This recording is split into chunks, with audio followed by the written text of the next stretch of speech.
something billion of that money was placed on an off-budget expenditure. That's money coming in from lending agencies like the OD. A total of 300, a little over 300 million, about 312 million is anticipated. That's why you see 72 million of that money reflected under the budget. It's budgetary structure, but off budget they have about 200, a little over 200 million. But there is something that is important. I want to firstly go and look at a lot of these institutions that I've been referring to. In the budget note, the president said under this approach, every dollar in the budget is tied to a purpose, a program, and a measurable outcome. It is no longer just about spending, it is about impact. Ladies and gentlemen, you agree with me that many of the institutions I'm about to call add nothing, little or nothing to the budget. If the budget is about impact as alleged, then I'm sure many of you will begin to ask, some of these institutions we don't even know about it. What do they even do? So I've been able to compile a total of 37 institutions that take so much money out of the budget. And as we go through the analysis, bear with me, you will see that monies that's supposed to be spent on health, education, is spent on institutions that bring absolutely nothing. Some of you will be surprised that we still give money to National Housing Bank. Even though National Housing and Savings Bank, it's not operating, $50-something thousand. And you will see that as we go along, lots of our money is just being wasted on all kinds of structures. I've been of the opinion, to start with, if you say the money that is spent is no longer just about spending, but about creating outcome, then I'm asking, what does Ministry of Commerce actually contribute to the national budget, except that it is an institution that provides IPD and what have you. If you want to trade information, you can't get it out of those guys. National Insurance Corporation of Liberia, who are they really insuring? Liberia Industrial Free Zone Authority, what do they really do? National Bureau of Concessions, Liberia Special Economic Zone Authority. And the truth is, let's take it. The reason why our performance on the Millennium Challenge Cup was the way it was, because if you went to the Ministry of Labor today and you ask them how many people are employed in Liberia, they can't give you that number. So the Ministry of Labor has become a court. So we should just put it on the judiciary instead of having a Ministry of Labor, because the only number you're going to get out of the Ministry of Labor is going to be the issue of how many foreigners are in this country. Why? Because they're getting $3,000 per foreigner. So now that's a big deal. And the person even providing that certification is a foreign company. Aircraft Accident Investigation Bureau. Seriously? Let's be serious. This is money that can go to major institutions. And as I go along, you'll find out, take places like Grand Bassa. The entire Grand Bassa health system gets only 100,000 out of this entire budget. The population of Grand Bassa, more than almost 300,000 people. And this is serious. I will tell you another thing. National Housing and Savings Bank, like I said, National Transit Authority. Every individual person that has a bus on the road charges, and that charge replaces the bus. Every year we give NTA money. It is a government institution. We should be able to let NTA go, let it survive by itself, let the transportation market be a competitive infrastructure, instead of spending all of government money on things that bring nothing back, and then we say we're serving the people because NTA charge anyway. They make money. National Housing Authority. Face it, the last time we put one house in the ground was several years ago. I think the last public housing was under Madam Sirleaf, I think somewhere up here, and those have been sold. Why do we still fund a National Housing Authority? Cooperative Development Agency, Liberia Agricultural Commodity Regulatory Authority, Rural Renewable Energy Agency, Liberia Water, Hygiene and Sanitation Commission, Forestry Training Institute, Agriculture and Industrial Training Bureau. These things don't do anything, but it takes so much money, they take millions of dollars out of the budget. National Veterans Bureau. Just the other day, the veterans people were complaining, look, we need to have a clear program.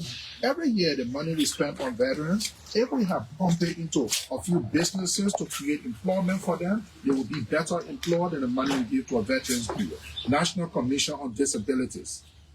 Just the other day, the guys were in the street complaining that the guy that is there is somebody else and they don't have a representation. If we took this money and put it into a proper structure that will provide employment for them, they will not be on the street begging.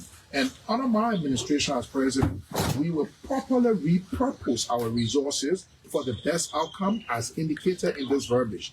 What the verbiage says, it says one thing, but in reality it does another thing. National Food and Feed Safety Authority. What is that? I'm sure you guys are wondering. People are walking the streets hungry. And we have a National Food and Feed Safety Authority. Then we also have a National Food Assistance Authority. Agency. The National Food Assistance Agency was established years back when there was some level of assistance run up, but those institutions still get some kind of money. National Medical and Dental Council. Why are we funding that? Fund these things through the Ministry of Health, and we'll be done with that. And even the Ministry of Health, you will see when we open these budgets, we'll compare the Ministry of Health budget with the EPS budget. We'll compare the Ministry of Education budget with the Executive Management budget, so you can see who actually is the beneficiary of this budget. Law Reform Commission. What law are they reforming? Absolutely no law is being reformed. All these years, you sit here, absolutely nothing happens. Then Human Rights Commission. I'm sure the people whose rights are being violated every day are asking themselves, is there a Human Rights Commission? Then Liberia National Commission on Small Arms. The state resources are just being spilled like drunken sailors. That's how the government spends money. Then we have National Security Council. For what? National Center for Coordination of the Response Mechanism. What is that? Independent Information Commission. Let's be frank. Then you have the GSC. Then you have the Internal Audit Agency. As president, let Internal Audit Agency go, strengthen GSC, and change our entire audit mechanism. Every year, you hear, oh, this person stole this, this person stole this. I have been of the view, strengthen GSC, let GSC transition from post-audit to risk. So in our way, GSC begin to de-risk environment. So within institutions, you're going to have risk officers that will properly advise on budgetary allocations instead of the damage being done, the expenses incurred, and you're looking for somebody, and then we have to allocate money to the Ministry of Justice and be subjected to a whole long legal process that take years when that money can actually be for development. And this is against the background of the verbiage stated in the budget that the money is not just being spent like before. Public Procurement and Concessions Commission, it exists and everything is happening. But we had GSA yesterday and there was centralized procurement.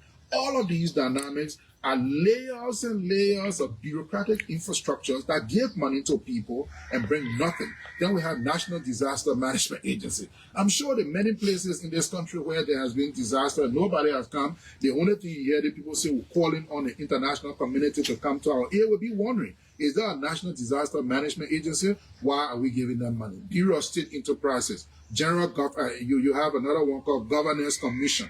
What do they do? And they take millions of dollars. Governance Commission take more than $3 million. Doing what? Ministry of Information.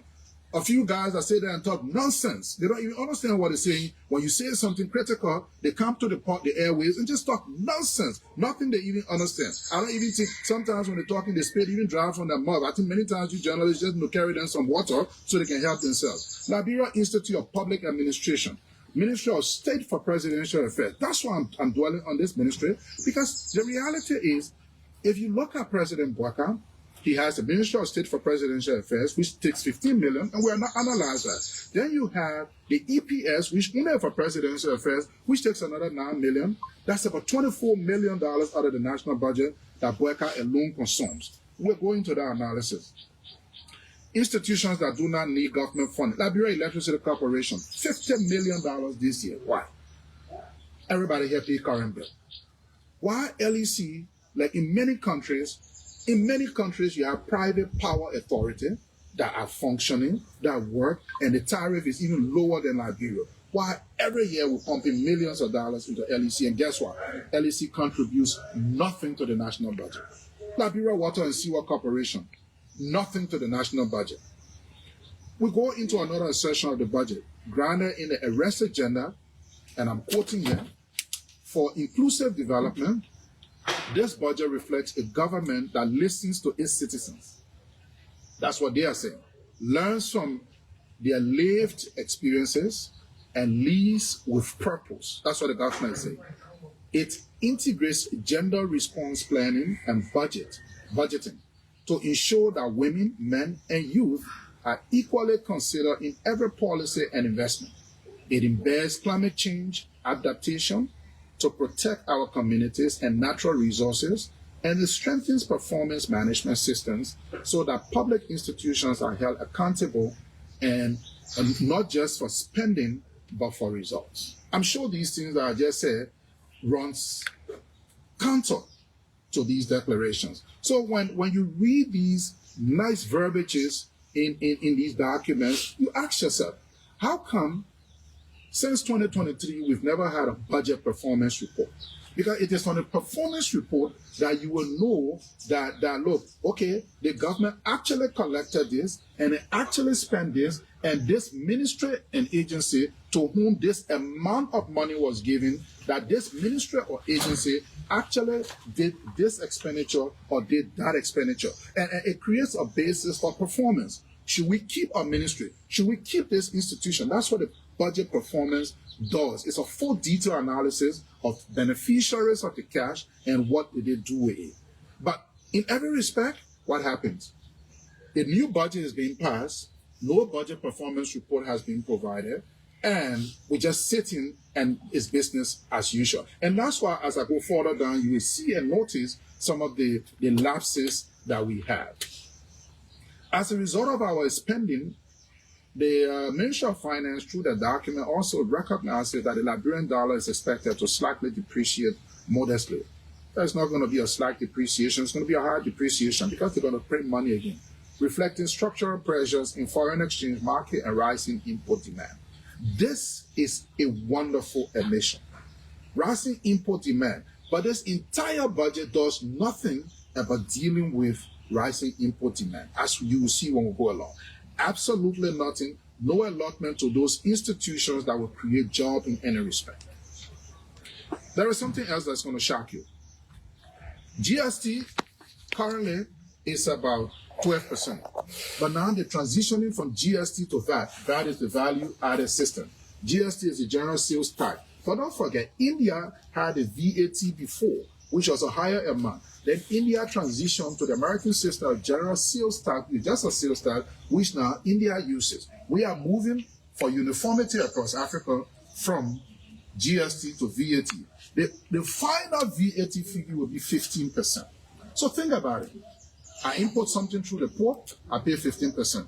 You buy 100 of that same thing from me, you pay another 15%.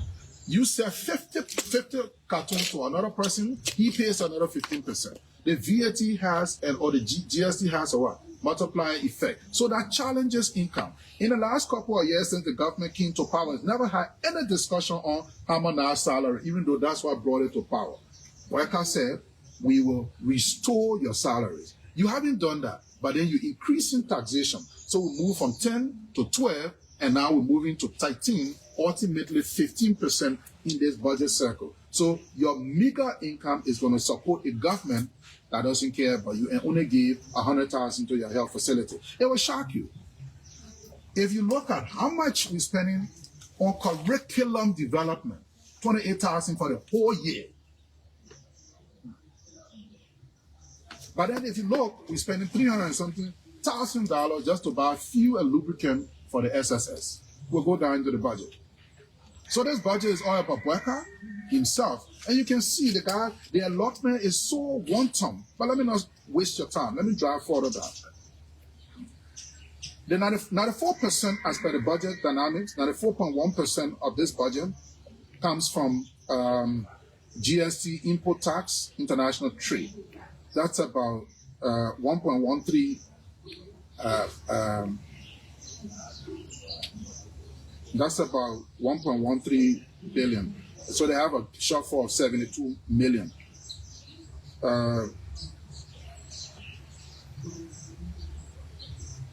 So in their own budget, they've said that 76.7% will be spent on recurrent, which is about $929 million. So now, ladies and gentlemen of the press and people in Radio Land, you understand why I started off with the non-performing institutions. We're going to be spending $929 million of collected revenue on recurrent expense. Institutions taking money that brings absolutely nothing back. Every year, they just have those institutions. And they become opportunity for corrupt government officials to funnel money. So you see certain institutions, we're just going to have a rise. They will have a rise in this expenditure rising because all of those details are not in the budget. The budget presents the summary figures, but the detailed working sheet, they have it. So in the end, once the budget is passed, there are movements behind the scene that enable the massive corruption that we're talking about. Debt repayment. The government, as per the budget, owes about $2.7 billion as of September. 40% of that debt, 1.08, is domestically sourced. I've spoken to bank presidents. They are heavily burdened by this domestic debt. Some of this debt came from the past administration and administration before that. Some of it also came from this administration, where they domestically borrowed from the banking institutions, and the rate of repayment is also low. This year, the government will be paying back $159 million, according to them, of that debt, because last year, they said they were paying 60-something million back. They actually paid 30-something million. This year, they say they're paying $159 million, even though they should be paying about $300 million to the local lenders, but I doubt they're going to pay this because we have a historical precedence. So obviously, sometimes when you see liquidity issues at some of these banks, it's because they can't give you the bigger picture. The money they brought to invest in the economy has been sucked up by a very hungry government that uses the money to spend it on bureaucracy and few guys that will be insulting people that are saying something very, very important for the well-being of our country.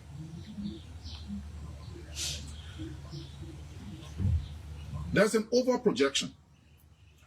It will surprise you to know the $200 million that is included in the budget that takes it to $1.2 billion is an anticipation. It's an anticipation. They anticipate getting $200 million from Mittal Steel when the deal is signed. You know, the Mittal Steel deal has stalled. It stalled since year before the last, it stalled last year, and it will stall this year, right? So there is no guarantee that that's going to pass. But you reflect it in the budget. And there is something that's going to interest you as I go down. They took this entire inflow of $200 million and they placed it under something called PSRP. So that's where additional spend on education will come from. They took $81 million out of the core budget, the core revenue, to put it under the PSRP. I even have a problem with the definition of what they call PSRP, but I'm just bringing that to you. Then asset recovery. All of this noise about asset recovery, they anticipate getting $10 million for asset recovery, and it's also in this budget. That has to raising it up to 10 million. You all know, if you accuse me of stealing, we have to go to court. And the court process takes years. So how are you now projecting that you're going to get $10 million on asset recovery process that just started? Maybe they will sell the $10 million property in Fuya. I don't know who's going to go there to buy it. That Boyka is building that nobody wants to put it back in the budget. Who knows? I don't know. And maybe some of the other ones that Boyka have been stealing to distract. He will fire other people, and he has his own stealing. So I don't know how can a rogue be firing a rogue. But again, this too is Liberia. So we have a situation where $7.5 million is also anticipated.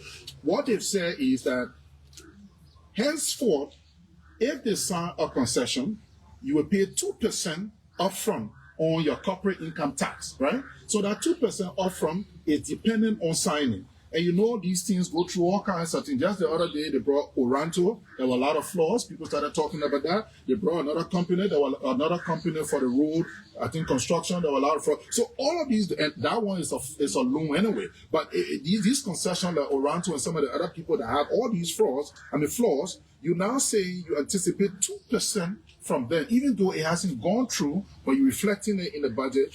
That swears the budget up to 1.2 billion, which clearly is not going to be realized. We have no yardstick to know whether we've realized the budget because we haven't done a budget analysis. You can't just look at a man and say the man is rich. you know, because he has an expensive clothes. What if he borrowed our clothes? So in every respect, we need a budget performance, and we're encouraging our legislators to ensure that before a budget is passed, several things must happen. One, we must have a budget debate. Let it be a public hearing process of vested interest, different sectors, to make contributions to these allocations. It will surprise you to know.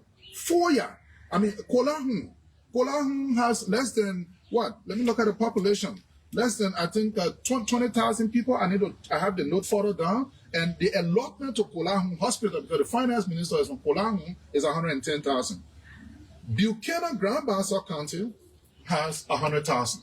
You know, all of these things flow. This year's budget, you have 2 medical institutions from Lofa County that's benefiting more than $1.4 million for their health center revamp. Most of the other counties are not so lucky. It's all going to one sector, even though it's a national envelope. So all of these things are contributing to some of the issues. Now let's look at SOE contributions. LPRC is contributing only $1 million to the budget. That's really sad. Only $1 million. MPA, with the managing director, you know, according to what the Chinese people say, he's stealing from people and all that. MPA is contributing nothing to the budget. LEC, nothing. Every year, that's the story. We spend on LEC, they gave nothing. We spend on MPA, they gave nothing. And so that's it. And MPA in the past and now has been used for payment of all kinds of people. Like I said earlier, the core PSRP is 44 million, which is the public sector investment. So basically they have this 81 million, like I said earlier, that's going to come from the core budget. Then they have 200 million anticipated from the Mitasti inflow, which is not going to come anyway anytime soon. If the sooner they sign it, because they're still having a discussion with HPX and this and that. And so, well, as all of these polarities come together, it might stall for this year. But you take the $200 million and you say you're investing 280 something million in PSRP, but most of your anticipated inflow coming from asset recovery, it coming from CRT that hasn't even come yet. So the ones that you have collected that you sure of, it's like you have your children. You know, you take your salary, you show that. And the children say, but daddy, you haven't paid our school fees. And you say, yeah, my uncle from America said he will send me money. When the money comes, then I'll pay your school fees. But they want I get in, I got to drink my beer. That's what's happening in the budget. Then there is something else I want to bring to your attention. We're spending more than, you know, in Liberia, it surprises me. We talk about poverty, we talk about this, but we spend money like drunken sailors.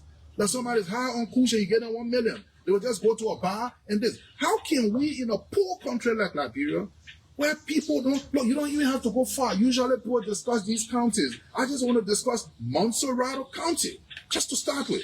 How can we be spending $550 million on salaries and recurrent, is you spend on salaries, goods and services, and non-financial assets.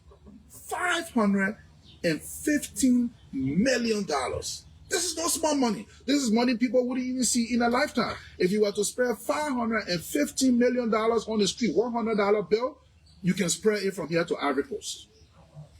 People just throwing the money away, and they call themselves government officials. And the irony is, you see people that spend like drunken sailors, when they leave government, you see them like they never had money before. They can't afford a driver, they ride keke. You can see even our own former President Boyka. The man was vice president for 12 years. His budget was more than $24 million over the period. All right? He became non-president. He couldn't even pay his own medical bill. The man was like, he was dying. Today, the guy is even jogging, you know, puts his hand in his pocket. But that is what our country does. We pick the wrong people, we make them president, and then we say we expect results. And that's what we're saying to our people. Let's not do this again. Because we're actually deceiving ourselves.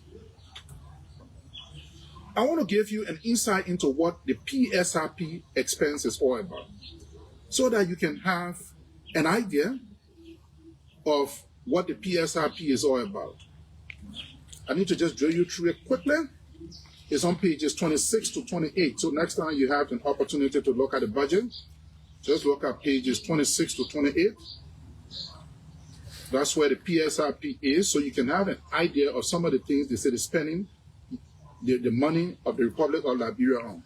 So let me just drill you through so you can have a deep appreciation. You may not be, you may not know economics, but you will be able to understand what they're spending our money on. So let's look at some of the core PSRP. The national legislature, they're giving them $3.6 million.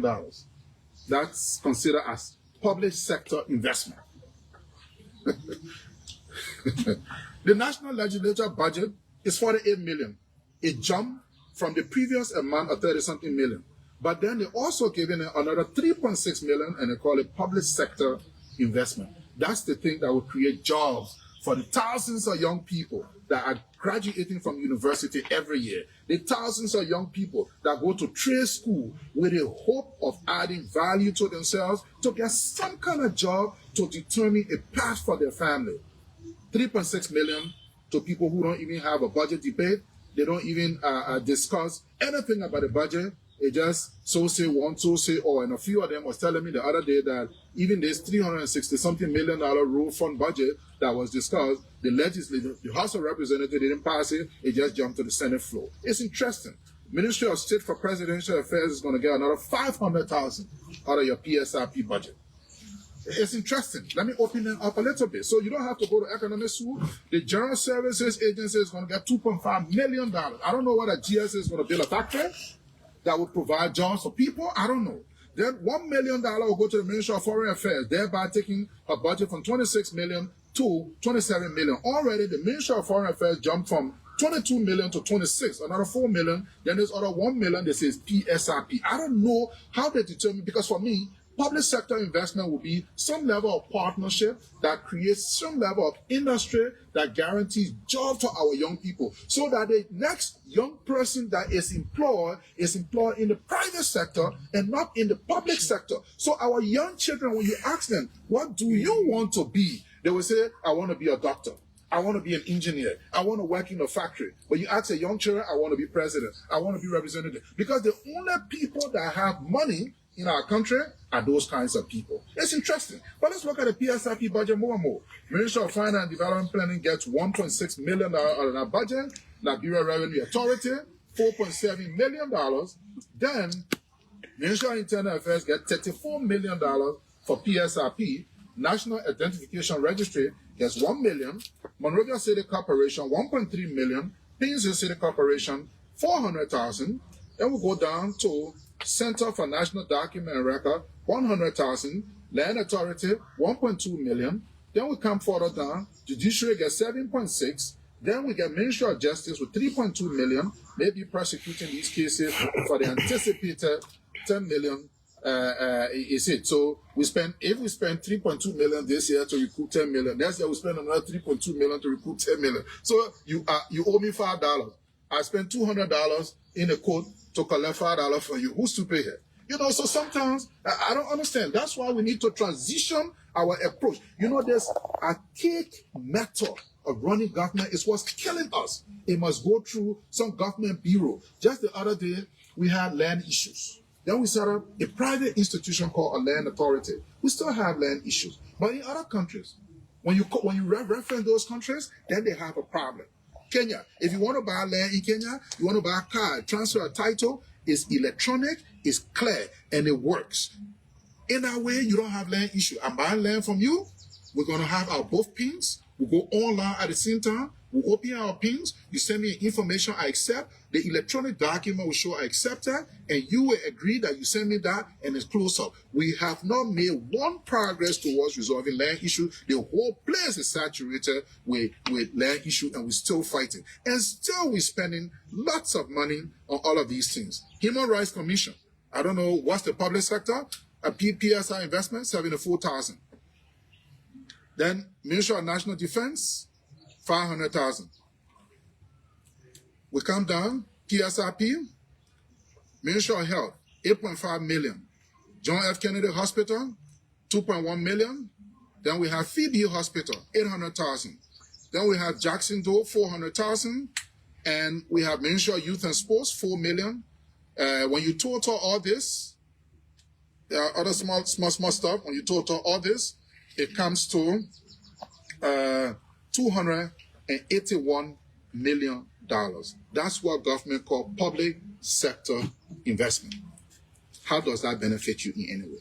How does that add value to the media in this country? How does that create businesses that will advertise? How does that create those businesses that will advertise, that will make the media institution make more money? The more money the media institution make is able to hire competent people.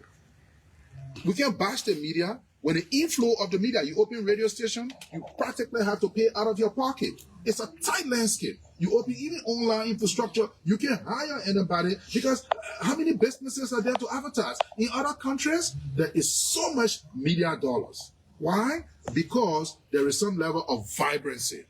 When the government spends money, it affects the economy. And let's face it, in our case, when the government spends money, the biggest beneficiary, what does government buy? Government buys cars, stationaries. Who are the biggest importers of cars? Foreigners. Who are the biggest importers of stationary items? Foreigners. So the money comes through the tax structure, collector, and it leaves the country. And that's why we celebrate every year and we say we have a budget. So when they have this budget and they do this, then they come back and say, oh, they want you to celebrate. Obviously, it's not going to work. Another thing I want to propose. You see, we have something called the Public Financial Management Law of Liberia. That law set a cap on borrowing. We can't borrow more than 60% of our GDP. But there is something else that we can do with that law. The legislature can modify that law to ensure that we don't spend more than 40% of collected revenue on our bureaucratic institutions. In that way, you're going to have 60% preserved for development and development initiative and a level of private-public infrastructure. In many countries, I sit around, I see many countries around Africa. I don't even want to go around the world. They have money in our budget for levels of private-public partnership. Let's even take America. Do you think America could not set up a weapons manufacturing company that is run by the American government? Who makes all of these big planes you see? Who makes all of the weapons? It is private companies that produces those weapons. Even you've heard they partner with people like Musk, right? And they use the private company.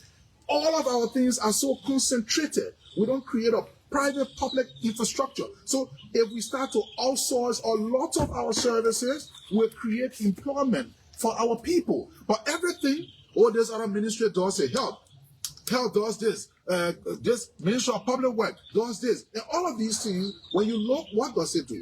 It creates quite a lot of bottleneck. It creates a lot of inefficiencies, and the outcomes are difficult to measure. That's why budget performance is an issue.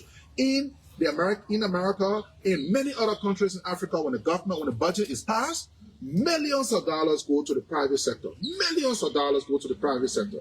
In one country that I'm on the Economic Council, they passed the budget. We allotted about $200 million for the private sector. And it was done through a private-public arrangement where the money was given to the central bank. The central bank then gave that money to the commercial banks. The commercial banks have specific instruction for on-wall learning. We realized one of the problems in our country was housing. People didn't have money for housing. So we set up a 10 years gap for lending. So if you went to the bank and took $20,000 to build your house, you have a specialized interest rate, even though the normal interest rate, and I'm not permitted to give you specific figure, the normal interest rate in our country is much higher. But if you took money for lending, for real estate, your lending rate was lower. So there became a real estate boom in our country, which created housing for more people.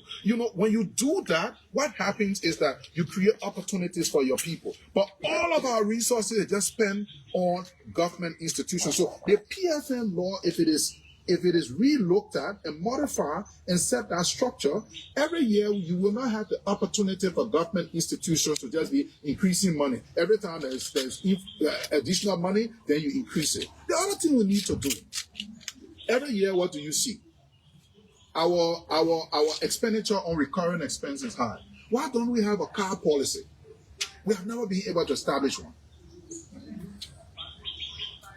Or car policy, simply put, can establish that, look, John Brown, you minister, out of your pay, we're giving you a car and we set a ceiling. We're not buying more than $50,000 car. Your car costs $50,000. Government is going to let you pay 60% of the value. 40% of the value comes from government. So what do? If the car is 50,000, we spread it over a 5 years period, which is the lifetime of the car, and we let you pay for the car. People have been asking the question of, what if you get fired after 6 months?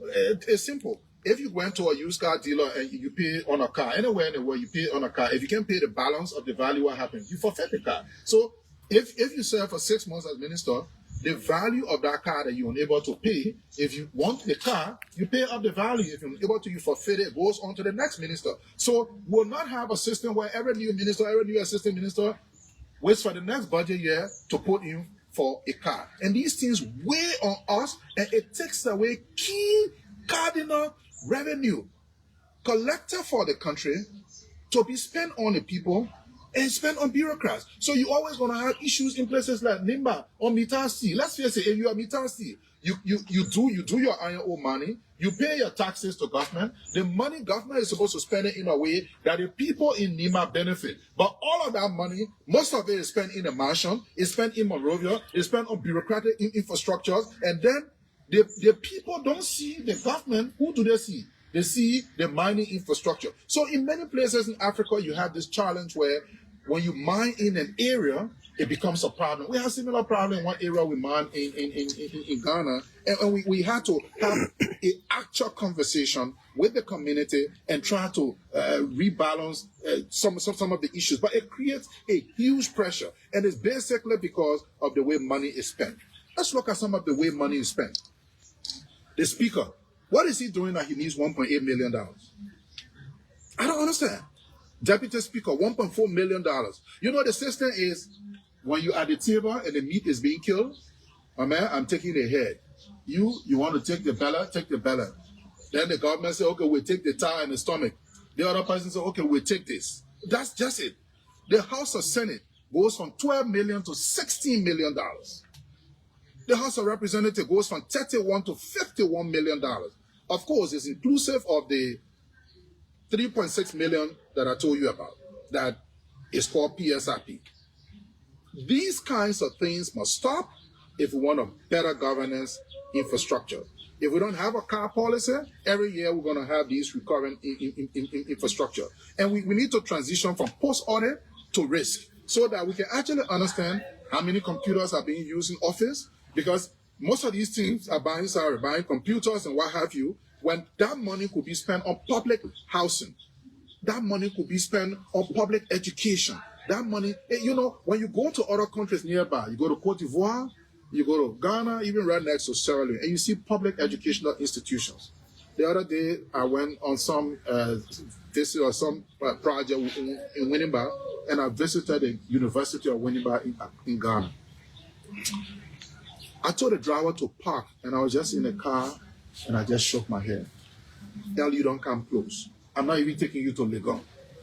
I'm not even taking you to Kwame Nkrumah. These universities, the people spend seriously on the university. Why can't we do that for our own universities? LU doesn't have window. It hasn't had window for the last, I think, 20 years. LU doesn't even have chair. It hasn't had chair for I don't know how many. You have to take chair from one class to the other chair. Are we serious? And we say we're running a government. And we say we're preparing young leaders for the future. But we have people just getting on the money like it's like we are drunken sailors. Let's look at some of the mockery they make of the educational system. Total allotment to education, 53 million. It sounds good. When you look at it, it sounds really good. But let's break it down. 37.9 million of that money is spent on salaries alone. Then let's break it down further. 8.6 million of that money on goods and services. This means there will be no chairs, teaching materials will not be available this year in many of the schools. Why? Let's look further. Out of this money of 8.6 million, out of this money of 53 million, 37.9 for salaries, the minister's office, and right there in the budget, gets $1.5 million. The Minister of Education in the office. So the speaker, the deputy speaker gets 1.4. The Minister of Education office get 1.5. Then general administration, the rest of the guys get 4.5 million. leaving only $1.3 million for basic and secondary education. Teachers' education gets $28K. Think about it, gentlemen. $28,000 for the whole year for teachers' education. Then we got Center for Curriculum Development, $20,000. But we should celebrate that, yeah, they've given us a budget. They put these figures because many of our people are not economically inclined and don't have an accounting background and don't have the time to critically analyze these things. It's sad. If you have 20,000 for curriculum, you know what curriculum is. Yeah. Today, I'm sitting down wondering why I did amoeba in school. The other day, I asked my son teacher, why you usually wasting my time? Since I left school, I haven't seen amoeba. I wasn't doing science. Why are you wasting my time? But if we spend 20K for curriculum development in a whole projected so-called 1.2 billion that I call actually is a 900 million budget, then we're not ready yet. We're clearly not ready. But let's look at something. The PSRP allotment for education, like I said, $1.9 million on renovation and rehabilitation of schools. So if that money is a school and school feeding, if that $200 million doesn't come, there will be no expansion of school. $500K for child, one child program. So we're waiting for META $200 million and not the $900 million that we already know we'll collect out of the economy for us to buy chairs for our children. But let's break down. 500,000. It sounds big. 500,000 divided by $25 per chair, that's 20,000 chairs. It cannot even feed Monserrato.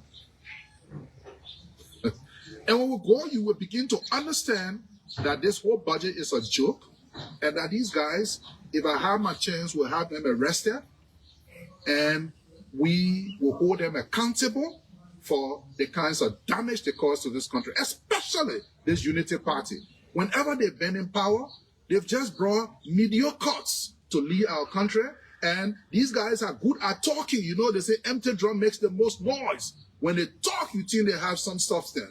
When they present a document, it's so empty. You see nothing. And under the Unity Party governance, the country appeared to be a hopeless infrastructure.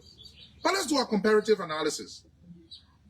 While Ministry of Education gets that, let's look at what the Ministry of State gets. $1.3 million on special operations services. $1.3 million. Whatever they want to do, special operations services. But we get 500,000 under the PSRP anticipated to come from a META 200 million to buy chairs for students. But Baka doesn't have to wait. He's going to get $1.3 million for special operation. But why the old man without job? That kind of money is enough to make you jump up on your bed. $850,000 on special presidential projects. So even a Baka won't buy a car for his girlfriends, it's all part of the special presidential projects. $361,000 for fuel and lubricants of vehicles. Ministry of State.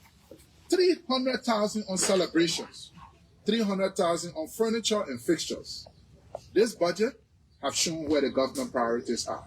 It's not with education, not with health, it's for them. But let's go further. The total allotment to take care of the president and vice president is EPS, $9.1 million.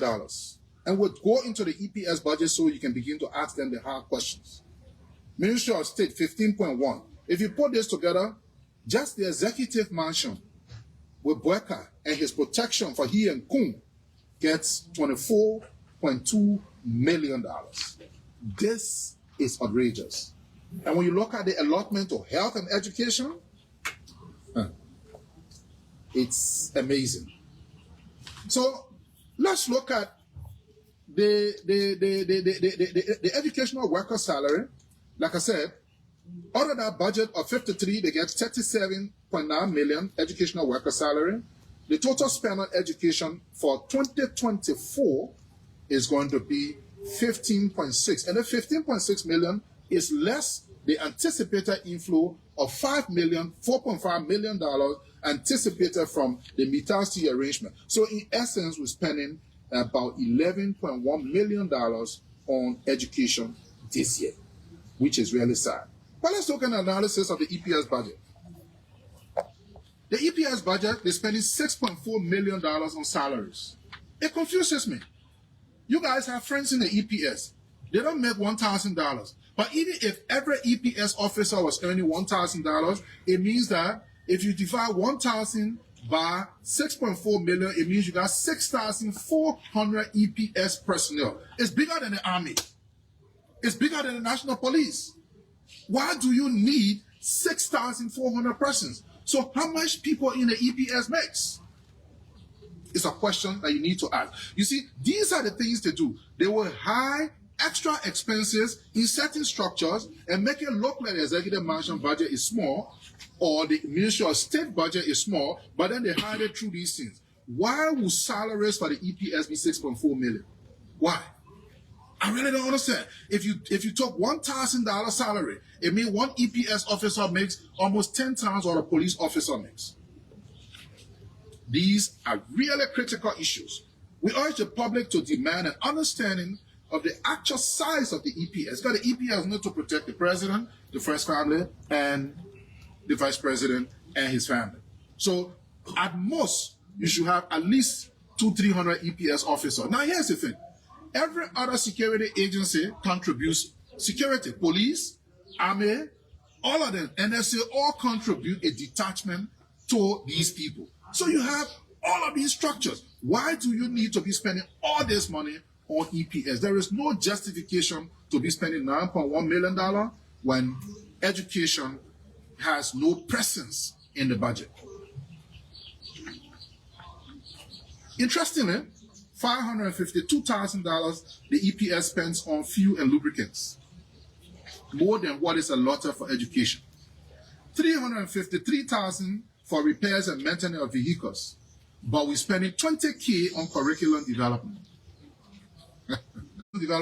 We spent $28,000 for teachers training, but we spent $353,000 for repairs and maintenance EPS vehicle. $552,000 for the fuel and lubricants.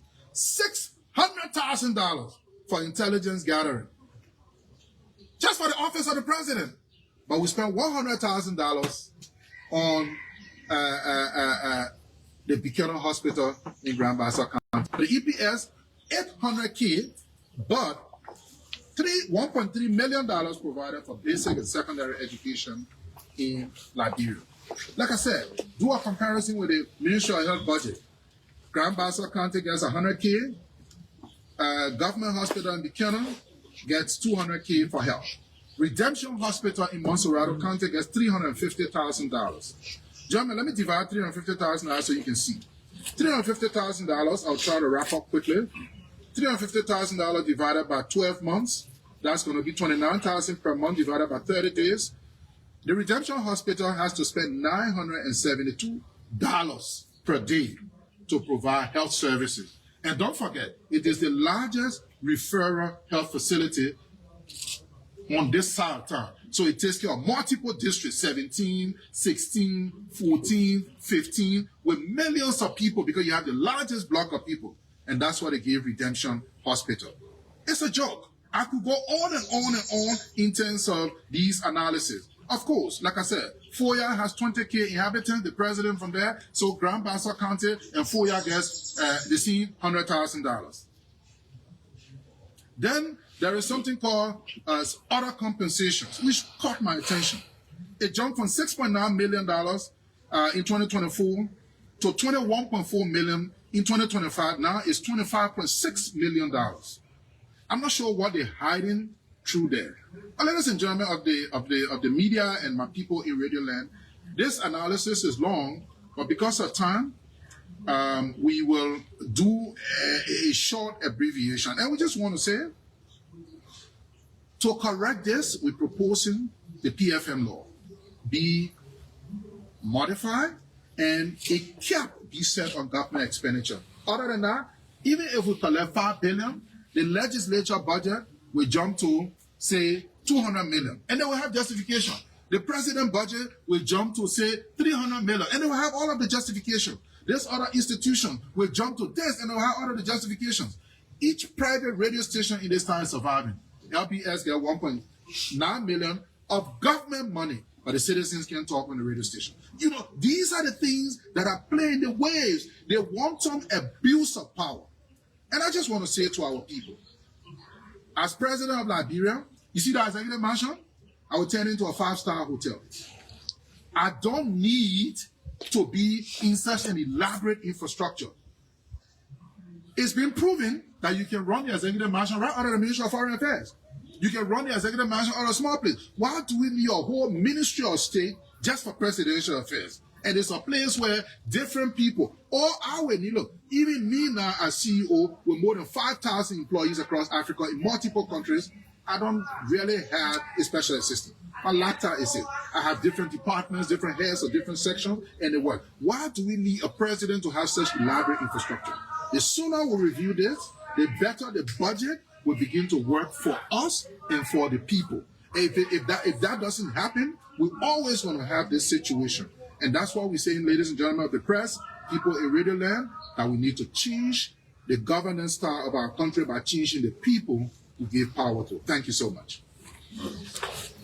Yes, the voice of Honorable Smell Freeman of MPC political leader folks to the Liberia television. Institute, the Law Reform Commission, the National Disaster Management Agency, and a lot more, National Food Assistance Authority, and all of that. And you criticize why they are giving them money. So, if you are president, what will you do with these institutions? So, if I'm president on day one, about 37, I will increase it to 50. This is what I'm going to do. We're not going to remove their name from the payroll because we don't have the power to as president, but we have the power to defund them. So that means you're going to see in the budget, National Food Assistance Agency, but we pay them for about 24 months. So if you work there, we pay you for about 24 months while we transition you to the private sector. So any other money we give you for any other support, we take that away. We only pay you and we transition. In that way, we'll save millions of dollars, and we can do the private-public sector arrangement where we take that money, give it to the central bank, give it to the commercial bank. We take some of that money, invest in housing. Instead of having the National Housing Authority, we invest it into housing so you can take money, or we can invest it into, we can lend somebody, take $2, $3, $4, $5 million, build a couple of units, sell it to you, and you can also get refunded. And in our way, you see, we start creating capacitation. We take another quantity of money, invest it into industry. One of my key things I want to look at is agriculture. I'm not interested in an agricultural development bank. It's never worked. The last president of the development bank was Wilson Tappet. Some of you that are much older. We funded that thing for years. It didn't happen. How do you expect a man from Bongo to come and fill up paper to get loan from the bank? So I want to be able to fund private companies through the commercial arrangement that will go to your farm. You don't have to go through any government process. Will come to your farm. What we're going to do is we're going to clear the land for you. What we're going to do, clear the land for you. That's one. We give you free sealing, like it's done in Mexico and other countries. Then we buy the use from you. So the poorest of the poor guy doesn't have to fill up any paper. And what happened?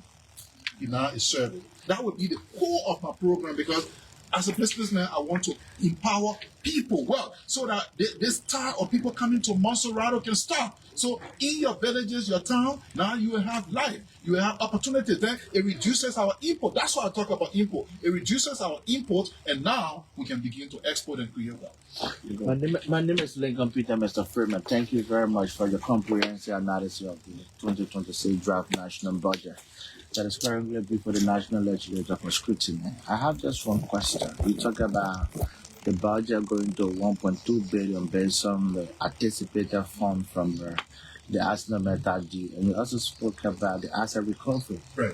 Anticipated 10 million. With all of these things that are being anticipated within the projection, do you see the budget being achievable, or will there be another deficit? Oh, there will always be deficit. And you know they hide these deficits because there is no budget assessment report, the budget performance report.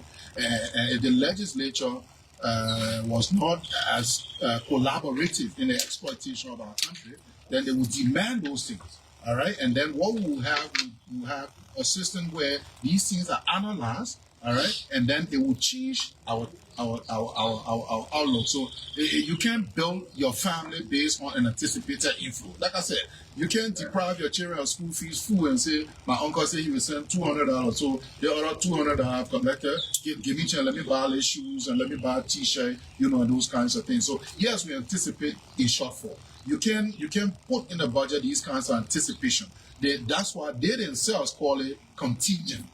But even the contingent that you put there, you have allotted it to key sectors. Even the $100 and something million they want to use for public works is also coming out of this contingent. So that means that's why they're trying to run some $300 and something million deal for road construction, when in fact they can change that. In fact, if I was president, we change that. And I'll give you a whole outlook on borrowing. I'll tell you what, Japan is one of the highly indebted countries in the world. Japan. But you know why Japan doesn't have an issue? Japan borrowed the money domestically, not from banks, but from people through a stock market. Why haven't we developed a stock market? Maybe some medicine man somewhere say we can't develop it, we don't have the expertise, when those things can be developed in about a year. My name is My name is Gibson G from Pongshed from the Library Investigator. Honorable Freeman, how will you describe this budget in just 3 words? In just 3 words, I would say this budget favors the government. It favors Boycott, it favors those in government, and there's nothing in there for the people. So this budget is just a waste of our time. So anybody anticipating that we're going to get anything from this budget is wasting our time. Look up, and that's why you see it's so terrible. In other countries, the government buys, the government does major public things, and the president doesn't get in buses. But it's a shame. The only thing you can give is 15 pickups to DEA after the whole country rose up against drugs. The EPS budget is bigger than the DEA budget. So you can see where the seriousness is. Boyka say, you know what, I'm going to protect myself because I'm building a $10 billion property in 4 years, so I need to protect myself. So DEA will give you 15 pickup, will bring all the media people, and these boys from the Ministry of Education I just talked to the spigot round and the mouth, we'll bring them to also talk about it. Then we're getting 15%. As president, I'm not going to ride in it, but that's the shameful. Under the United Party government, we got the first red line under Ellen Johnson selling to Johnson Street. You remember? It was Boyka who went to to dedicate red line, something that nobody's supposed to dedicate. Today, in the whole country, I think we got a 5 red light that people even disrespect the red light because they're not used to the culture. I can see red light to Johnson Street, then I go all the way to Pennsylvania and see on the red light. Are you crazy? How much for red light? We're not serious in this country, boss man. We're not serious. And when we keep putting these United Party people in government, that's what's going to happen. These guys can talk. In fact, these guys are able to sell ice baths to the Eskimos. Even when you're in a cold region and you don't need ice baths, these guys will say, you need to buy the ice bath. They can talk. These boys can talk, but they bring nothing to the table. Yes, sir. So, Mr. Freeman, I'm Romaro's 5th and final report from DNS Liberia. You being a Liberia businessman who understands the problems of Liberians, you understand the economy of Liberians, you being in the business sector. Many Liberians are wanting to know what are you doing at the moment in order to less burden the government since you are wanting to become the president. We're doing quite a lot. I think just yesterday you saw we offered 500 students registration fee at University of Liberia. That's arranged. We're waiting for the students to show up so we can pay that. We're coming up with another big news, and I don't want to preempt that. But I think we mentioned that, so I can do that. We also, for the first time in this country, setting up, you see the people you call petty traders that are on the streets. What we're doing is we've gotten 2 buildings for them. And for the first time, we're going to put them in a building, like it's done in Sierra Leone, like it's done in China, like it's done in other parts of the world. We're going to put them in a building, and we're going to fix that building up so they will be organized. You have a floor where you can go and people fix their hair. You have another floor, you go people sell this. Within buildings, they wouldn't be on the streets anymore. Then further to that, we want to invest $1 million annually. Our goal is to transition them. We're not giving it to them for free. We want to bring in the goods, so we give it to them, right? They sell, and they will be able to pay back. Here's the deal. Right now, they are buying it from the stores, and the stores are competing with them. So we want to make sure we bring in those things, and we give it to them, We give it to them at a much lower price. They will be able to sell, and what will happen? They will develop capacity. So like you see down Waterside, you see 3 fuller men in one store. Sometimes one store is owned by 3 men. We want to help them to get in 3 people in one store, and then over time, they will begin to spread. You notice Waterside used to be Lebanese, now it's fuller. That's how they've done it. We want to use that same methodology and transition them. So we're working on that front. We also have a project that we're rolling out regarding internet to schools. We want to put an internet device on a university campus. We're starting with Monserrato first. We'll go to Buchanan next. So we want to put what they call a Starlink device on every university campus within Monserrato County. That's going to be rolled out by next week as well. So all of these things we're doing, coupled with the fact that many other projects, we were in Slipway, I think. We're there. We ran our project. We're just in what's the place name? Number 5, we're running another project in number 1. We've got multiple projects that we're doing, but we can't do all because we don't control the national economy. So we're hoping that come 2029, we are given that opportunity for the first time to redirect the focus of our country to enable the outcome that needs to be realized. Okay, so my name is Daristo from Spoon.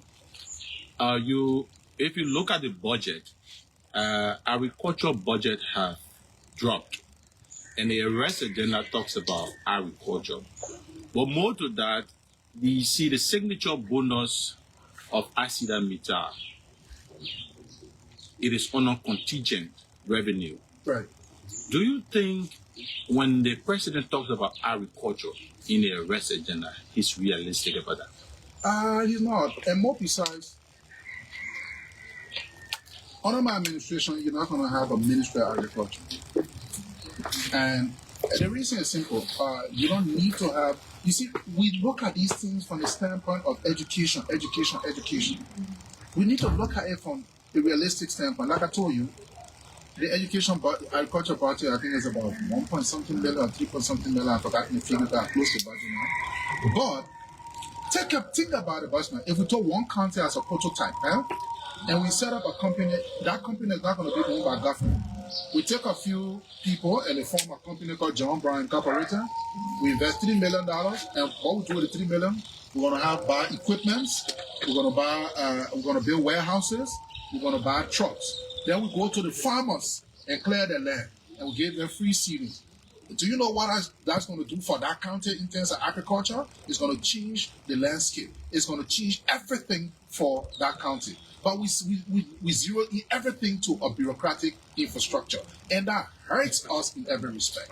And that's why we need a new beginning in our country, a new beginning where we can refocus. The way we've done it, is very wrong and is very bad. Thank you. And I think we're going to now link to the station so other people can have an opportunity to participate. Folks, we'd like to say many thanks to all of you for fighting on today Liberia Television. J. Cassius.